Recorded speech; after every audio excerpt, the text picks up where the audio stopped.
विजय वामन, आरक्षणाआधीच एकनाथ शिंदेंना त्यांचा पसारा गुंडळण्याची वेळ येऊ शकते का?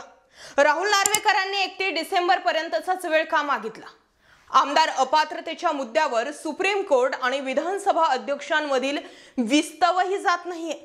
सुप्रीम कोर्टाकडून वारंवार अपात्रतेचा विषय लवकरात लवकर संपवावा अशी सूचना केली जात असताना विधानसभा अध्यक्ष नार्वेकर मात्र वेळ मारून नेत असल्याचा आरोप त्यांच्यावर होतोय. परंतु आता या सुनावणीकडे केवळ शिवसेना आणि राष्ट्रवादी पक्षाचंच नव्हे तर संपूर्ण मराठा समाजाचं सुद्धा लक्ष लागून आहे. याचं कारण म्हणजे मुख्यमंत्री एकनाथ शिंदे. भरसभेत शिवरायांची शपथ घेऊन मराठा आरक्षण देणारच असं सांगणारे शिंदे जर कधी मुख्यमंत्रीपदी नसतील तर आरक्षण देणार कोण, असा प्रश्न आता निर्माण झाला.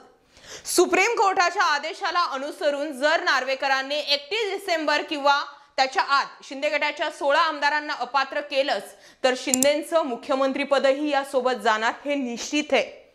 मग आरक्षणाचा मुद्दा अंधारात राहण्याचा धोका यातून निर्माण होऊ शकतोय. अर्थात या सर्व घडामोडी जर जरांगेंनी आरक्षणाचा अल्टिमेटम 2 जानेवारी असल्याचं मान्य केलं तरच त्यावर आधारित आहे. जरांगेंनी आपला अल्टिमेटम काय सांगितलंय? 24 डिसेंबर असल्याचं लावून धरलंय. तर मात्र मराठा आंदोलकांची मोठी अडचण यामुळे जी आहे ती दूर होणार आहे जर 24 डिसेंबरला निर्णय झाला तर. 10 दिवसांच्या आमरण उपोषणानंतर मनोज जरांगे पाटील यांनी सरकारच्या शिष्टमंडळाकडून मिळालेल्या आश्वासनानंतर उपोषण मागे घेतलं होतं. मराठ्यांना सरसकट कुणबी प्रमाणपत्र देऊन आरक्षण देण्यासाठी राज्य सरकारला 2 महिन्यांची मुदत देण्यावर आता एकमत झाल्याचं बोललं जातंय. आता यामध्ये सिंचन जिथे होणार आहे वेळ घ्या पण सरसकट आरक्षण द्या असं जरांगे पाटलांनी म्हटलंय आणि त्यासाठी 24 डिसेंबरचा वेळ आहे. मात्र जर जरांगे पाटील यांनी सरकारला 2 जानेवारी पर्यंत वेळ दिल्याचं मुख्यमंत्र्यांनी जे आहे ते म्हटलंय, त्यामुळे आता या तारखेवरून मोठा संभ्रम निर्माण झाला.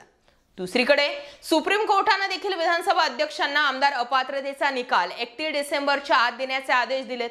मग यावरूनच समजतंय की एकनाथ शिंदे किंवा त्यांच्या कमिटीने 2 तारखेपर्यंतची वेळ का मागितली. 24 आणि 2 8 दिवसांनी काय फरक पडणार आहे?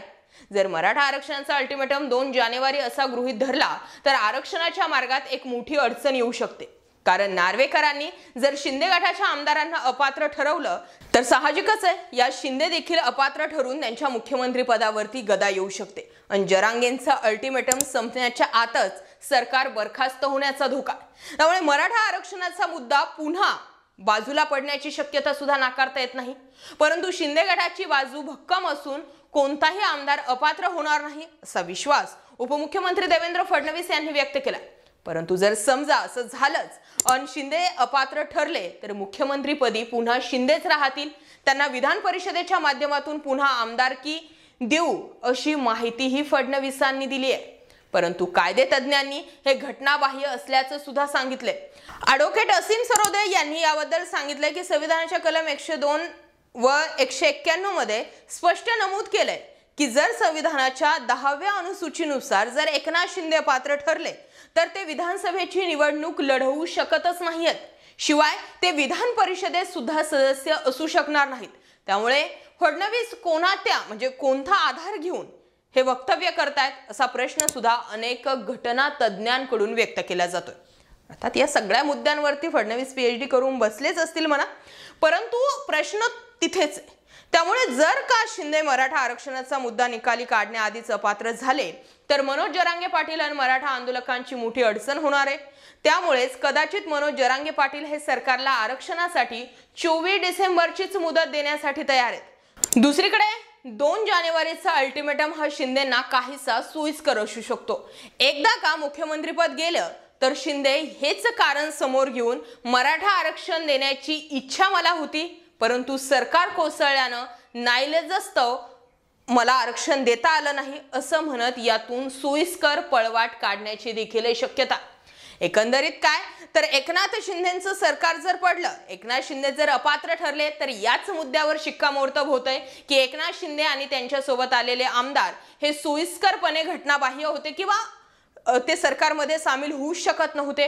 आणि यामुळे जो दुसरा सीन आहे की अजित पवार हे त्यांच्यासाठी ऑप्शन ठरतील तर अर्थात जी केस एकनाथ शिंदेंच्या बाबतीत लागू झाली तीच केस, तोच दाखला, तोच निर्णय अजित पवारांच्या बाजूने सुद्धा लागू होईल। त्यामुळे एकनाथ शिंदे जातील आणि अजित पवार येतील किंवा देवेंद्र फडणवीस येतील याची सुतारामही शक्यता नाहीये। त्यानंतर डायरेक्टच मध्यावधी निवडणुका लागतील किंवा फायनलच निवडणुका लागतील, कारण एकनाथ शिंदेची केस आणि अजित पवारांची केस सेम आहे। जो निर्णय एकनाथ शिंदेच्या बाबतीत दिला तोच निर्णय सुप्रीम कोर्ट अजित पवारांच्या बाबतीत सुद्धा देईल आणि त्यामुळेच हे दोघही जे आहेत ते घटनाबाह्य पद्धतीने सरकारमध्ये सामील झालेत यावर शिक्कामोर्तब होईल। त्यामुळे काही जरी झालं तरी मनोज जरांगे पाटलांनी जर 24 तारीखच लावून धरली तरच याच्यात काही सोक्षमोक्ष लागू शकतो। 2 जानेवारी पर्यंतची वाट जी आहे ती मनोज जरांगेंनी पाहायला नको, तरच हाताशी काहीच लागेल, ही सुद्धा भावना मराठा समाजाची। याबाबत तुमचं काय मत आहे तुम्ही सुद्धा व्यक्त होत चला। हा मुद्दा विषय पटला असेल तर इतर लोकांपर्यंत आवर्जून शेअर करा। असेच नवनवीन व्हिडिओज पाहण्यासाठी आपल्या विजया वामन या चॅनलला जरूर सबस्क्राइब करा। फेसबुकवरती हा व्हिडिओ पाहत असाल तर जरूर फॉलो करा। जय महाराष्ट्र पब्लिक।